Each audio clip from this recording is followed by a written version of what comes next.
ഒരു ഗീതകം ഇവിടെ. പെണ്ണിന്റെ വഴികളിൽ എങ്ങും ചതിക്കുഴികളാണ്. ഒരല്പം ശ്രദ്ധ പാളിയാൽ, വിവേകം നഷ്ടപ്പെട്ടാൽ തീർന്നു അവളുടെ ജീവിതം. ജീവിതം സാക്ഷിയുടെ പുതിയ റെയ്ഡിൽ നമ്മൾ കാണാൻ പോകുന്നത് ചതിയുടെ കഥയാണ്.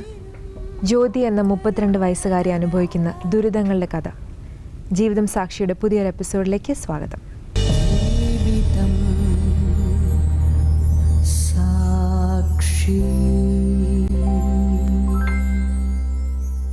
പാനൽ അംഗങ്ങളെ പരിചയപ്പെടാം. Shrimati R Suprabha, retired district judge, Kerala judiciary. Advocate Suresh BS, ഹൈക്കോടതി അഭിഭാഷകൻ. ശ്രീ VNP കൈമൾ, സാമൂഹ്യ പ്രവർത്തകൻ.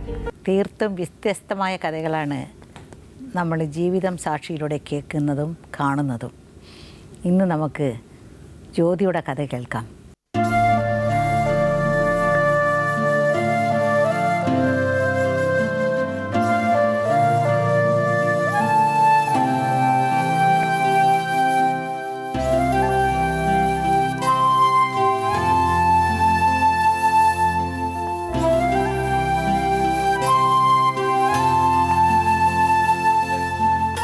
ഇത് ജ്യോതിമോളുടെ വീടാണ്.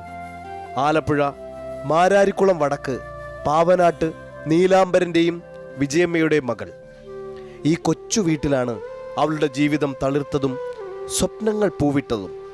ദാരിദ്ര്യവും കഷ്ടപ്പാടുമായിരുന്നു സമ്പാദ്യമെങ്കിലും നീലാംബരൻ മകളെ തന്നാലാവോളം പഠിപ്പിച്ചു. അച്ചടക്കവും അനുസരണയും ശീലിച്ചാണ് ജ്യോതിമോൾ വളർന്നത്. അവളുടെ കിനാവുകൾക്ക് വർണ്ണപ്പൊലിമയില്ലായിരുന്നു.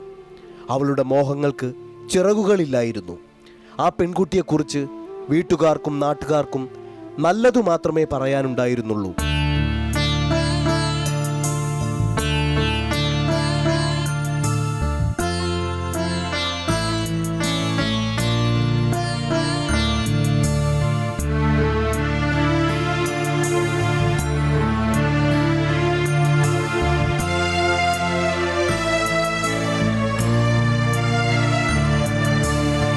നല്ല മാർക്കോടെ ജ്യോതിമോൾ BCom പാസ്സായി.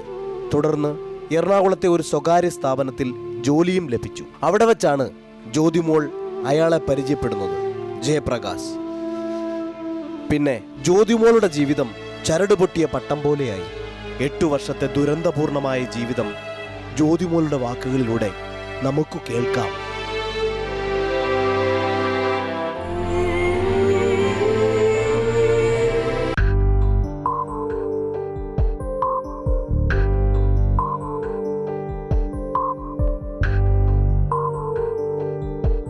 ജ്യോതി എന്നല്ലേ പേര്? എവിടെന്നാ വരുന്നേ? ഞാൻ മാരാരിക്കുളം, ആലപ്പുഴ ജില്ല. ആരെ കൊണ്ട് വീട്ടിൽ? ഇപ്പോൾ ഞാനും അമ്മയും എൻ്റെ കുഞ്ഞുങ്ങളും. എത്ര കുഞ്ഞുങ്ങളെ? 2 പേര്. എത്ര വയസ്സ്? 7 വയസ്സ്, ഒരാൾക്ക് 4 മാസം. 4 മാസം? ഓ, തീരെ പൊടിക്കുഞ്ഞാണല്ലേ. അത് ശരി. എത്ര വരെയും പഠിച്ചിട്ടുണ്ട് ജ്യോതി? ഞാൻ ഡിഗ്രി കഴിഞ്ഞു, BCom കഴിഞ്ഞാണ്. ജോലി ചെയ്യുന്നുണ്ടോ? ഇപ്പോഴില്ല, നേരത്തെ ചെയ്തിരുന്നു. കല്യാണത്തിന് ശേഷം കുറച്ച് നാൾ. അതെന്താ വേണ്ടെന്ന് വെക്കാൻ കാരണം? ഭർത്താവ് ഒന്നിനും സമ്മതിക്കത്തില്ല. കല്യാണം കഴിഞ്ഞിട്ട് എത്ര നാളായി? ഇപ്പോൾ 8 വർഷം. 8 വർഷമായി. എവിടെയായിരുന്നു താമസിച്ചത് കല്യാണം കഴിഞ്ഞിട്ട്? കല്യാണം കഴിഞ്ഞ് ഒത്തിരി അടുത്ത് താമസിച്ചു. അന്നേരം കല്യാണത്തിന് മുമ്പേ പറഞ്ഞിട്ടുണ്ടായിരുന്നു നമ്മുടെ വീട്ടിൽ താമസിക്കാമെന്നുള്ളൊരു രീതിയായിരുന്നു. നിങ്ങളുടെ വീട്ടിൽ തന്നെ? എൻ്റെ വീട്ടിൽ തന്നെ. അപ്പോൾ എന്താ വെച്ചാൽ പുള്ളിയുടെ വേറെ ബേർഡ്സ് ഒന്നും അറിയത്തില്ലായിരുന്നു നല്ലോണം. എവിടെയാ ജോലി ചെയ്യുന്നത് പുള്ളി? കല്യാണം കഴിഞ്ഞ ഇടയ്ക്ക് എറണാകുളത്ത് കടവന്ത്രയിൽ. ഒരുമിച്ചായിരുന്നു ജോലി ചെയ്തത്? ഒരുമിച്ചായിരുന്നു നമ്മൾ കണ്ടുമുട്ടുന്ന സമയത്ത്. അതിനുശേഷം എവിടെ വെച്ചാണ് കണ്ടുമുട്ടുന്നത്? എറണാകുളത്ത് വെച്ച് തന്നെ. ഞാനൊരു കൊറിയറിൽ വർക്ക് ചെയ്യുമ്പോൾ അവിടെ ഡ്രൈവറായിട്ട് വന്നതാണ്. അവിടെ എന്തായിരുന്നു ജോലി ജ്യോതിക്ക്? ഞാൻ പിന്നെ ബില്ലിങ്, അക്കൗണ്ടന്റ് ആ സെക്ഷനായിരുന്നു. മറ്റേ ആള് ഡ്രൈവർ. അങ്ങനെ വന്ന് നമ്മൾ പാവപ്പെട്ട വീട്ടില്ല. പിന്നെന്ന് വെച്ചാൽ ഞാൻ അവിടെ ഒരു ഹോംലി അറ്റ്മോസ്ഫിയർ ആയിരുന്നു. ആരുമായിട്ട് ഒരു പ്രശ്നത്തിന് നമ്മളില്ലായിരുന്നു. അങ്ങനെ അവരെല്ലാവരും പറഞ്ഞിട്ടുണ്ട് ഞാനൊരു പാവമാണ്, എന്തെങ്കിലും മിണ്ടിയ കരഞ്ഞു പോവും, അതുകൊണ്ട് അങ്ങനെയൊന്നും ചെയ്യരുത്. അപ്പോൾ ആദ്യം തന്നെ ഈ പുള്ളിയായിട്ട് ഒരു ചെറിയ നീരസം ഉണ്ടായതുകൊണ്ടാണ് അതെല്ലാവരും പുള്ളിക്ക് ഒരു ക്ലാസ് കൊടുത്തു. അങ്ങനെ ഒരു ക്ലാസ്സിൻ്റെ ബേസിൽ അങ്ങേര് കൂട്ടുകാരനോട് പറഞ്ഞു എന്നെ കല്യാണം കഴിക്കാൻ താല്പര്യം ഉണ്ടെന്ന് പറഞ്ഞിട്ട് കൂട്ടുകാരനാണ് എന്നോട് പറഞ്ഞത്. അതുവരെയും ജ്യോതിക്ക് പ്രേമമൊന്നുമില്ല? ഇല്ല, അങ്ങനെ ഒത്തിരി പ്രേമിച്ചൊന്നും നടന്നില്ല. 6 മാസം 6 മാസത്തിനുള്ളിൽ വിവാഹം കഴിഞ്ഞു. അതിനിടയ്ക്കുള്ള പ്രേമം ഉണ്ടായുള്ളൂ. പിന്നെ എന്ത് സംഭവിച്ചു? പിന്നെ അതരെ വീട്ടിൽ വന്ന് കല്യാണം ആലോചിച്ചോ? വീട്ടിൽ വന്ന് ചോദിച്ചു. വീട്ടിൽ വന്ന് അച്ഛനോട് കൂട്ടുകാരനോട് പറഞ്ഞപ്പോൾ ഞാൻ പറഞ്ഞു വീട്ടിൽ അന്വേഷിക്കണ്ട, എന്നോട് ചോദിച്ചിട്ട് കാര്യമില്ല, വീട്ടിൽ അമ്മയും അച്ഛനും ഉണ്ട്, അവരോട് പറയാൻ പറഞ്ഞു. അങ്ങനെ അവിടെ വന്ന് അന്വേഷിച്ചു. അവിടെ വീട് അന്വേഷിച്ചു വന്ന് വീട്ടിൽ ചോദിച്ചു. അപ്പോൾ ചോദിച്ചപ്പോഴത്തേന് 2 കൂട്ടുകാരുമായിട്ടാണ് വന്ന് ചോദിച്ചത്. ഒരു വല്യച്ഛൻ്റെ മോനെന്നും പറഞ്ഞുകൊണ്ട് മുരളിച്ചേട്ടനെ എനിക്ക് നേരത്തെ അറിയാം. അപ്പോൾ മുരളിച്ചേട്ടനുമായിട്ട് വന്നു. മുരളിച്ചേട്ടൻ എന്ന് പറയുന്നത് ആരുടെ വല്യച്ഛൻ്റെ മോനാ? പുള്ളിയുടെ വല്യച്ഛൻ്റെ മോനെന്നും പറഞ്ഞുകൊണ്ട് വീട്ടിൽ പരിചയപ്പെടുത്തി. പക്ഷെ അന്ന് എനിക്ക് അറിയില്ലായിരുന്നു വല്യച്ഛൻ്റെ മോനൊന്നും അല്ലാന്ന് എനിക്ക് അറിയത്തില്ലായിരുന്നു. അങ്ങനെയാണോ? പക്ഷെ ആയിരുന്നില്ല. അവിടത്തെ ഓഫീസിലെ വെച്ച് പുള്ളി ട്രിവാൻഡ്രം ഓഫീസിലെ ആയിരുന്നു. അപ്പോൾ ആ ഒരു ബേസിൽ അപ്പോൾ ട്രിവാൻഡ്രം പുള്ളിയുടെ നാടും ട്രിവാൻഡ്രമാണ്. അപ്പോൾ നെയ്യാറ്റിൻകര വീട്ടിൽ ആരുമില്ല? അയാളുടെ വീട്ടിലാരും ആരെയും കൊണ്ടുവന്നില്ല. അപ്പോൾ ചോദിച്ചപ്പോൾ പറഞ്ഞത് അച്ഛൻ 12ാമത്തെ വയസ്സിലും അമ്മ 18ാമത്തെ വയസ്സിലും മരിച്ചു. പിന്നുള്ളത് 2 ചേച്ചിമാരാണ്. അവരുമായിട്ട് ടേംസിലല്ല. അപ്പോൾ അതിൻ്റെ കാരണം എന്ന് പറഞ്ഞാൽ പിന്നെ അവർക്ക് വീട് വേണം. അപ്പോൾ കുറച്ച് സ്ഥലവും വീടും ഉണ്ട്. അപ്പോൾ ഞാൻ കഷ്ടപ്പെട്ട് അവരെ കല്യാണം കഴിപ്പിച്ചു വിട്ടു. പക്ഷെ എന്നിട്ടും കൂടി അവർക്കിപ്പോൾ ആ വീട് വേണം. അപ്പോൾ അതിൻ്റെ വഴക്കിലിരിക്കുകയാണ്. അതുകൊണ്ട് ആരുമായിട്ട് യാതൊരു എന്തുമില്ല. ഈ കല്യാണമാണെന്ന് അറിഞ്ഞാൽ കൂടി അവർ ചിലപ്പോൾ ഉടക്കി വെക്കാൻ സാധ്യതയുണ്ട്.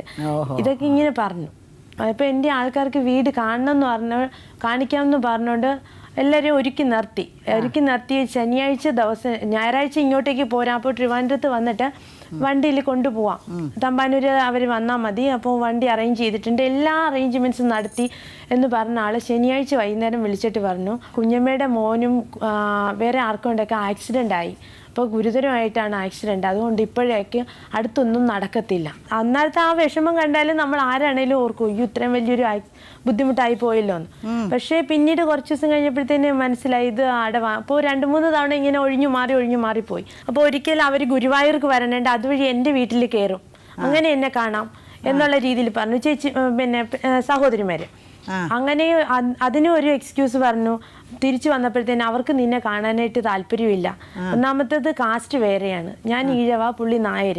അപ്പോൾ അങ്ങനെ കാസ്റ്റ് വേറെയാണ്, പോലെ നമ്മൾ പാവപ്പെട്ടവരാണ്, അങ്ങനെയൊക്കെയുള്ള പറഞ്ഞോ. കാസ്റ്റ് വേറെയാണെന്നൊക്കെ നിങ്ങളുടെ അച്ഛനോടൊക്കെ പറഞ്ഞോ? കാസ്റ്റ് വേറെയാന്ന് പറഞ്ഞു, നായർ കാസ്റ്റാണെന്ന് പറഞ്ഞു. അങ്ങനെയൊക്കെയുള്ള ഓരോ സമ്മതിച്ചോ കല്യാണത്തിന്? അങ്ങനെ ഞാൻ എൻ്റെ പിടിവാശിക്ക് നടത്തിയ വിവാഹം. അച്ഛൻ അന്നും പറഞ്ഞു ഒരു ഫൗണ്ടേഷൻ ഇല്ലാണ്ട് കെട്ടിടം പണിയാൻ പറ്റില്ല മോളെ എന്ന് സത്യമായിട്ട് എൻ്റെ അച്ഛൻ പറഞ്ഞതാ. അതെന്തായാലും ഉറപ്പായി എന്ന് എനിക്ക് പലതവണ ആ ഒരു വാക്കിന് വില വന്നു. പക്ഷെ അന്ന് എനിക്കത് മനസ്സിലായില്ല എന്നല്ല, അച്ഛനോട് ഞാൻ പറഞ്ഞു. അച്ഛൻ എന്നോട് ചോദിച്ചു, ഇത് പറഞ്ഞപ്പോൾ ഞാൻ പറഞ്ഞു അച്ഛനും അമ്മയും മരിച്ചു പോയണ എത്രയോ മക്കൾ ജീവിച്ചിരിക്കുന്നത്, അവർക്കൊന്നും കുടുംബം വേണ്ടേന്ന് ഞാനൊരു ചോദ്യം ചോദിച്ചു.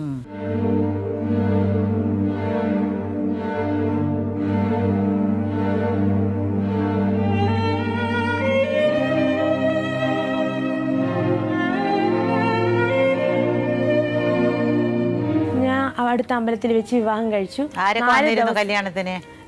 കല്യാണത്തിന് പുള്ളിയുടെ ഭാഗത്തുനിന്ന് 10 താഴെ ആളുണ്ടായിരുന്നുള്ളൂ. ആരൊക്കെ ഉണ്ടായിരുന്നു? പുള്ളിയുടെ കൂട്ടുകാര്.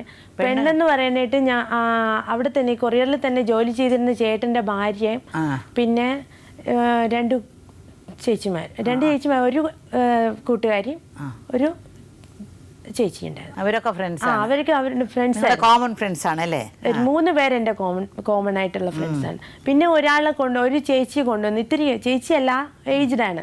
അപ്പൊ അവര് തൃപ്പൂണിത്തറ കോവിലത്ത് തമ്പുരാട്ടിയാന്നും പറഞ്ഞുകൊണ്ട് വിവാഹ ശേഷമാണ് എന്നെ പരിചയപ്പെടുത്തുന്നത്. പക്ഷെ ഞാൻ അതിനെപ്പറ്റി പുള്ളി പറയുന്നതെല്ലാം ഞാൻ അങ്ങനെ വിശ്വസിച്ചിരിക്കുകയായിരുന്നു. ഞാൻ പിന്നെ അതിനൊന്നും എതിർക്കാനോ ഒന്നും പോയിട്ടില്ല. പക്ഷേ പിന്നീട് ഞാൻ അറിഞ്ഞു അതൊരു നാടക നടിയായിരുന്നു.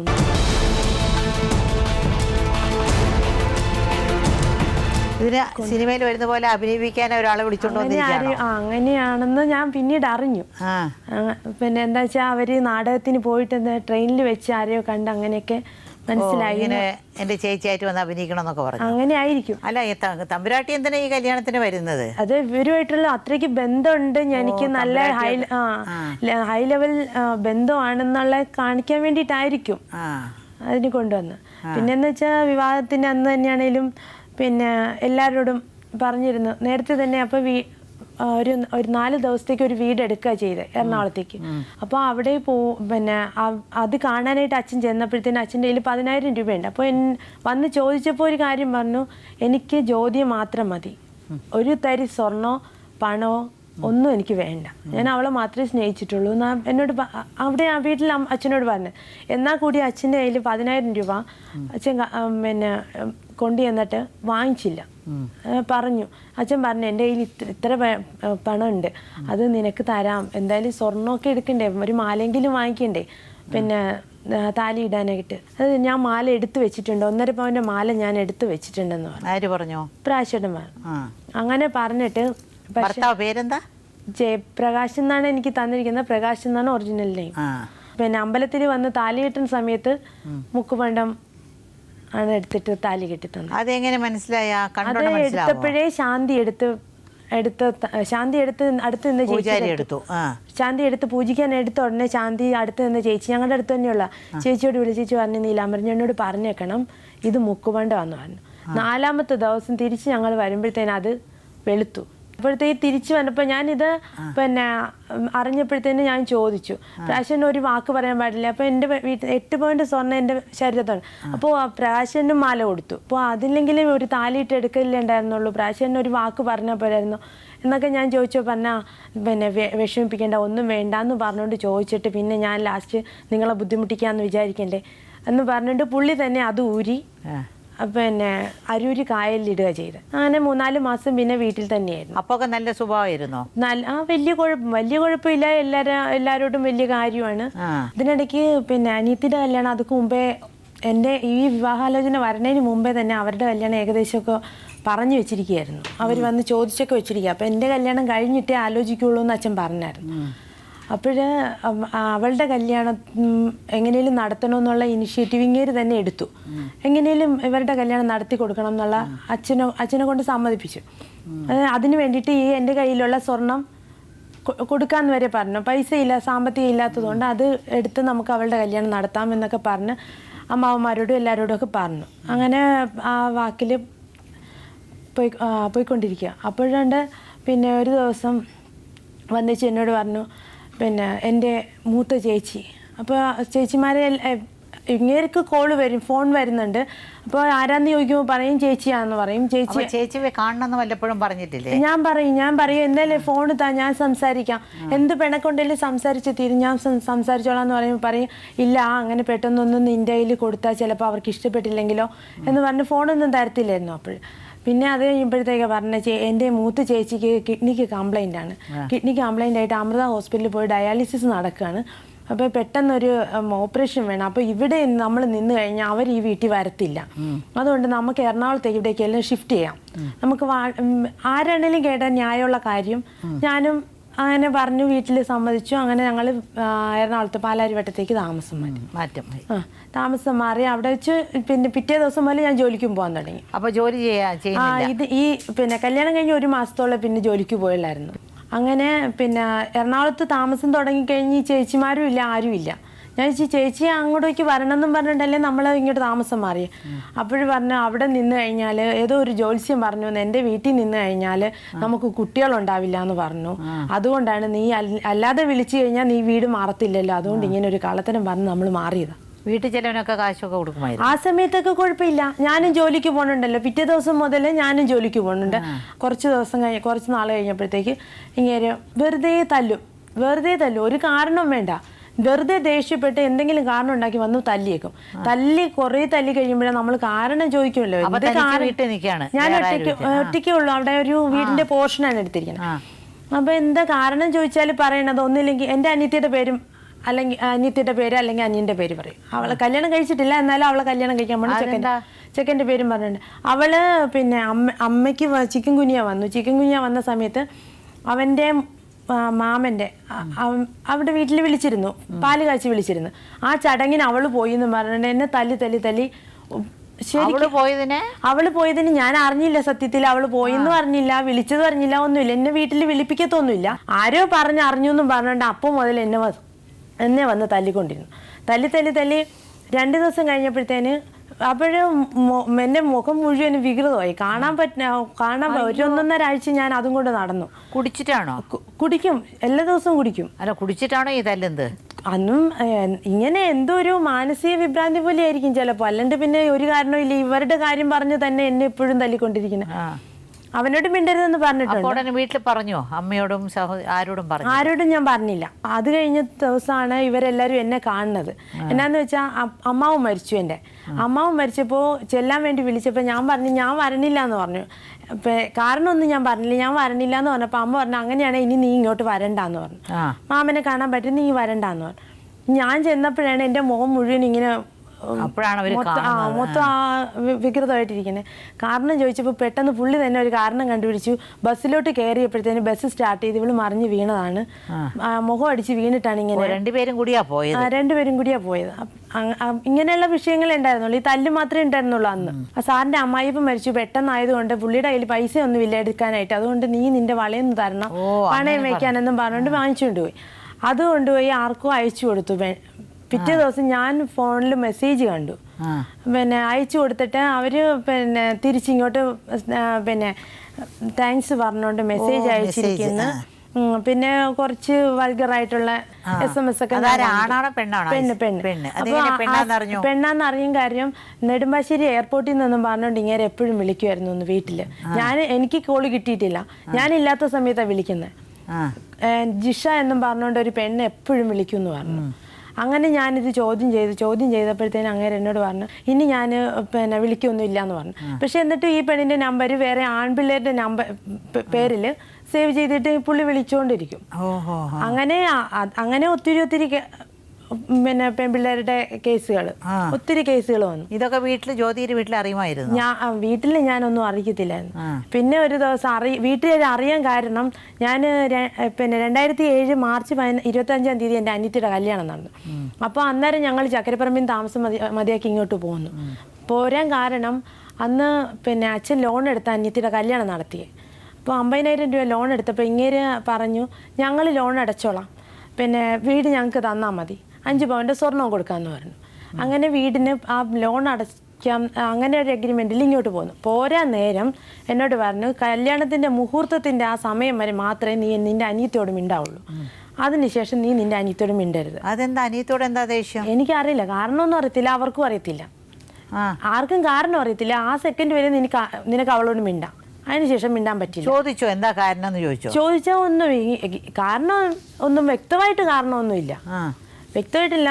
പിന്നെ എനിക്കിഷ്ടമല്ല, അവരുമായിട്ട് സഹകരിച്ച് പോകണം എനിക്കിഷ്ടമല്ല. കുറച്ച് നാൾ കഴിഞ്ഞപ്പോഴത്തേന് ഞാൻ മൂത്ത കുഞ്ഞിനെ പ്രഗ്നൻ്റ് ആയിരിക്കുന്ന സമയത്ത് 4 മാസം ഉള്ളപ്പോഴത്തേന് വീണ്ടും ഞാൻ ഈ ഒരു ഫോൺ കേസ് കൂടെ പിടിച്ചു ഇങ്ങേരുടെ അടുത്തുനിന്ന്.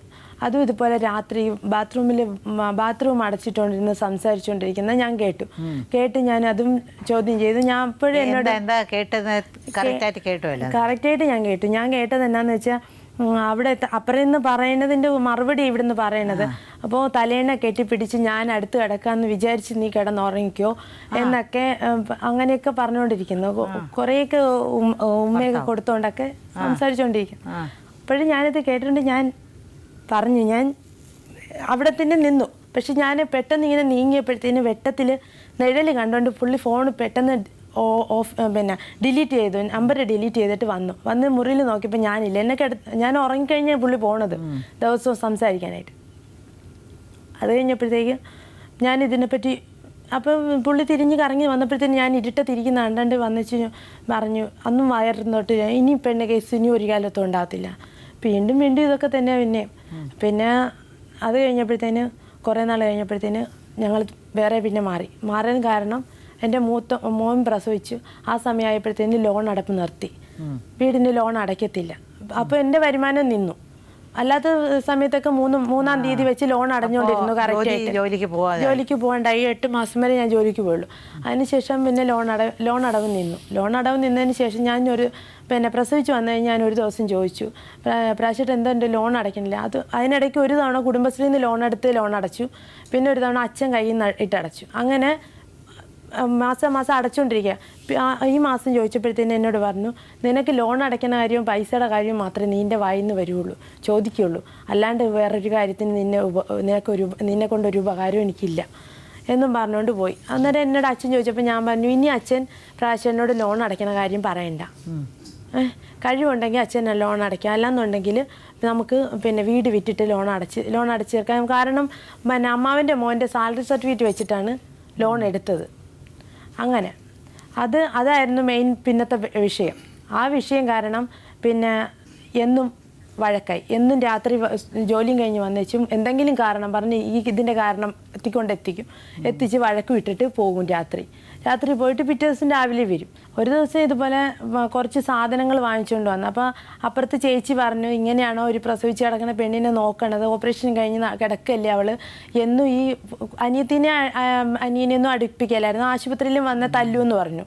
ആശുപത്രി ചിലവ് മാത്രം അങ്ങനെ ചെയ്തു, ഓപ്പറേഷൻ്റെ ടൈം വരെ ഉള്ളത്. അതിന് ശേഷമുള്ള ഒന്നും ചെയ്തില്ല എന്നും പറഞ്ഞുകൊണ്ട് അവർ പറഞ്ഞപ്പോഴത്തേന് കുറേ സാധനങ്ങൾ ഏതാണ്ടൊക്കെ കൂടെ വാങ്ങിച്ചുകൊണ്ട് വന്ന് വീട്ടിൽ വെച്ച് തന്നേച്ചും കുറേ അന്നേരം തുടങ്ങി ഓരോന്ന് ഇങ്ങനെ ഇരുന്ന് പറഞ്ഞ് ലാസ്റ്റ് പുള്ളി തന്നെ എന്തൊക്കെ വിഷയം ഉണ്ടാക്കിയെടുത്ത് ഒരു തുണിക്കഷ്ണം എടുത്ത് ഫാനിൽ കെട്ടിയിട്ട് ഞാനിപ്പോൾ തന്നെ ചാകാൻ പോകാമെന്നും പറഞ്ഞുകൊണ്ട് അന്നേരം അതിക്ക് മുമ്പത്തെ ദിവസം എന്നെ തല്ലിയായിരുന്നു. അച്ഛൻ അതും ചോദ്യം ചെയ്തു. 29ാമത്തെ ദിവസം എന്നെ തല്ലിയത് അനിയത്തിയും മറ്റു റോഡിൽ കൂടി പോയി അപ്പം വീട്ടിലേക്ക് നോക്കിയെന്ന് അതും പറഞ്ഞുകൊണ്ട് എന്നെ തല്ലി. അപ്പോൾ അച്ഛൻ ചോദിച്ചു, ഇങ്ങനെയാണ് നടക്കത്തില്ല, എനിക്ക് എൻ്റെ കുഞ്ഞിനെയും പിന്നെ അവളുടെ കുഞ്ഞിനെയും നോക്കാം. അപ്പോഴും 9 മാസം കൊണ്ട് ലോൺ അടപ്പ് നിർത്തി. ഈ പ്രശ്നം ഉണ്ടാക്കി പുള്ളി അന്ന് രാത്രി പോയപ്പോഴത്തേനും എൻ്റെ അമ്മ പിന്നെ വല്യമ്മയുടെ മക്കൾ ചെന്ന് വിളിച്ചോണ്ട് വന്നിച്ച് പറഞ്ഞു, നിങ്ങൾ കോംപ്രമൈസായിട്ട് പോയി, വലിയ പ്രശ്നങ്ങളൊന്നും ഇല്ല, ആർക്കും പ്രശ്നങ്ങൾ എന്താണെന്ന് ചോദിച്ചിട്ട് രണ്ടു കൂട്ടർക്കും പ്രത്യേകിച്ചൊരു പ്രശ്നം പറയാനില്ല, സൗന്ദര്യ പിണക്കം പോലും പറയാനില്ല. അങ്ങനെയാണെങ്കിൽ നിനക്ക് കുഞ്ഞിനെ അവളെ നോക്കി ജീവിച്ചാൽ പോരെ എന്നൊക്കെ അവർ ചോദിച്ചപ്പോൾ പറഞ്ഞു,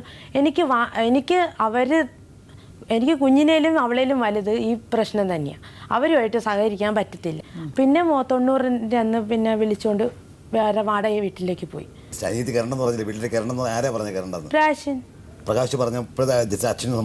സമ്മതിച്ചില്ല. അച്ഛൻ പറഞ്ഞു, ഞങ്ങൾ ഇവിടെ ജീവിച്ചിരിക്കുന്നിടത്തോളം കാലം അവൾക്ക് കൂടി വരണം.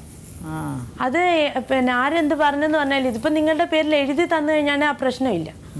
ഇതിപ്പോൾ എഴുതി തരാത്തിടത്തോളം കാലം ഞങ്ങൾ ഈ വീട്ടിൽ നിൽക്കുമ്പോൾ അവൾക്കും ഇവിടെ അവകാശമുണ്ട്, അവൾക്ക് മരണം. ജ്യോതിയുടെ കഥ ഇവിടെ അവസാനിച്ചിട്ടില്ല. 7 വർഷത്തെ ദാമ്പത്യ ജീവിതത്തിൽ 700 വർഷത്തെ ദുരിതങ്ങൾ അനുഭവിച്ച ഇവൾക്ക് ഇനിയും പറയാനുണ്ട്. കാത്തിരിക്കുക അടുത്ത എപ്പിസോഡിനായി.